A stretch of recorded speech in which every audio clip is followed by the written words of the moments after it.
공무원으로서 제가 국정원을 지휘하기 때문에 제가 여기서는 우리 재판관님들 이해 편의를 해서 한 말씀을 좀 올릴 수 있는 기회를 주셨으면 좋겠습니다. 그 신문상이 아니라 저희들한테 하는 말씀인가요? 그렇습니다. 예, 하십시오. 네. 지금 뭐 범건이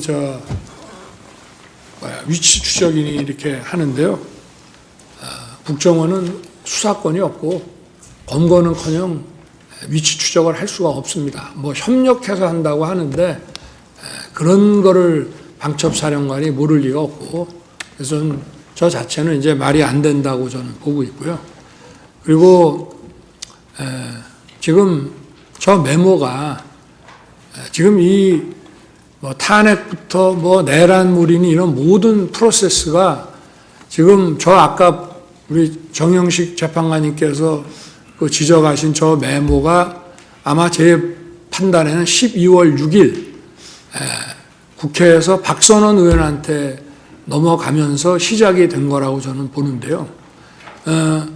제가 12월 4일 날 이제 계엄 해제하고 이제 저녁에 집에 있는데 조금 늦은 시간에 국정원장이 전화를 했습니다. 그러면서 저한테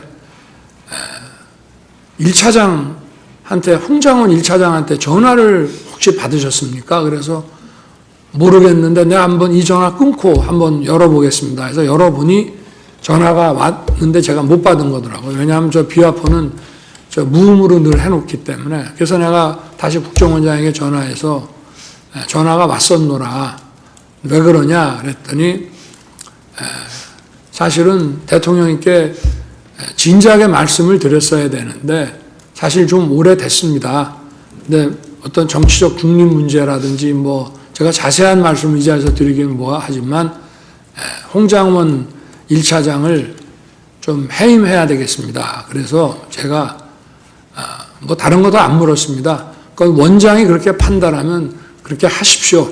그래서 내일 사표를 받겠습니다 해서 사표를 받고 아까 6일날 뭐 다시 일하자 했다는데 저는 그게 믿기지가 않는 것이 벌써 6일날 오전에 그때 제가 관저에 있는데 이미 관저로 1차장 해임과 또 오호령 씨에 대한 임명 그 결재안이 올라와서 제가 그거를 점심시간에 결재를 했습니다.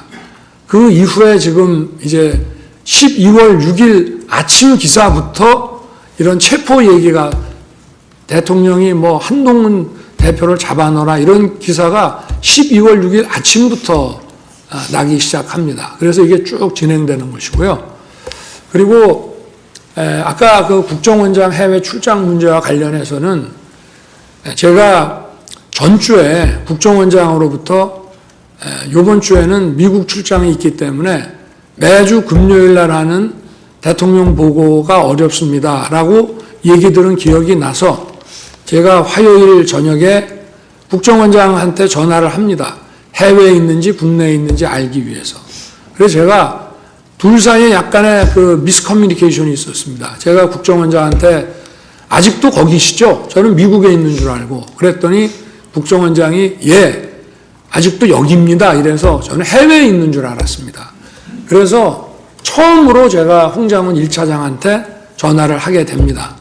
처음에는 안 듣고 두 번째 전화가 왔습니다. 그래서 제가 원장님 부재 중인데 제가 전화를 딱 받으니까 벌써 약간의 식사 반주를 한 느낌이 딱 들어갔고 제가 원장님 부재 중이니까 원을 잘 챙겨라 라고 얘기하고 이따가 내가 혹시 전화할 일이 생길지 모르니 이 비화폰을 잘 챙기고 있어라 이렇게 제가 얘기를 했는데 8시 한 반 무렵에 국무회의 하려고 이제 뭐 여러분 이제 국무위원도 오시고 비서실장 안보실장이 들어오는데 안보실장하고 국정원장이 같이 오는 겁니다. 그래서 제가 아니 어떻게 되는 겁니까? 미국에 있는 거 아닙니까? 했더니 저 내일 출발입니다.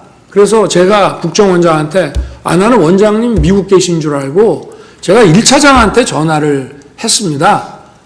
그랬더니 원장님 부재 중인데 잘 챙기라고 했는데 원장님 여기 계십니다란 말을 안 합니다. 이렇게 제가 국정원장한테 얘기를 했고요.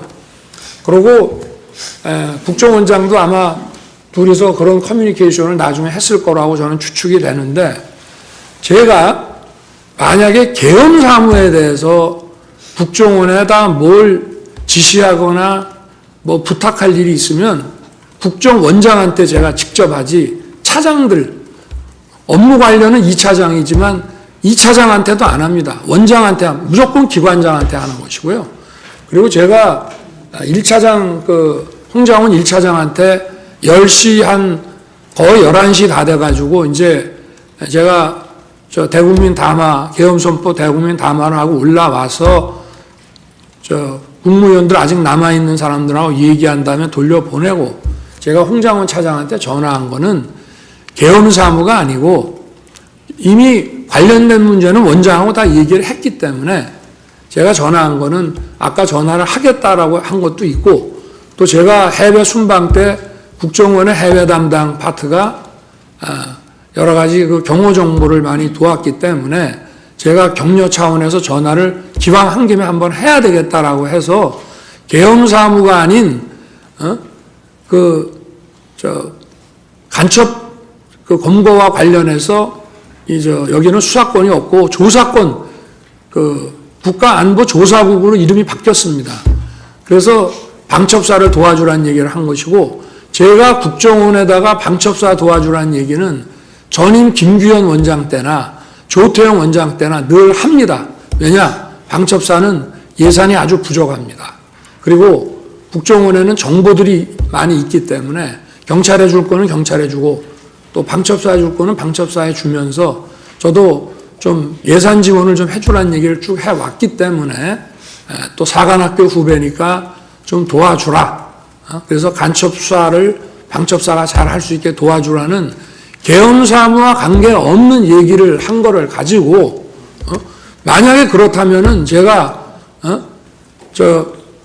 아까 그 재판관님께서 잘 지적을 하셨던데, 제가 여인영 사령관한테 내가 조금 전에 1차장하고 통화했으니 뭐 애로사항 있으면 1차장한테 연락을 하라고 제가 전화를 했어야 되는데, 대통령이 방첩사령관한테 그런 전화 한다는 것 자체도 굉장히 비상식적인 얘기입니다. 그리고 방첩사령관이 1차장의 사관학교 후배이긴 하지만 엄연한 기관장이고, 계엄이 선포되면 방첩사령부가 사실상 국정원의 우위에 있기 때문에 뭐 차장, 더구나 담당 2차장도 아닌 1차장한테 계엄사무와 관련한 이런 무슨 부탁을 한다는 게, 만약에 할 거면은 방첩사령관은 국정원장한테 해야 됩니다. 기관장끼리. 그리고 계엄이 선포돼서 여기가 합동수사본부가 되면요, 정보도 역시 방첩사가 국정원 우위에 있는 거기 때문에 제가 뭐 재판관님께서 이 전체적인 사항을 어떻게 판단하실지는 그거는 뭐 제가 저갈 문제는 아니지만 이 전체 상황에 대해서 좀 이해 편의를 위해서 간단하게 말씀드렸습니다. 이상입니다. 예. 저 정인 돌아가십시오.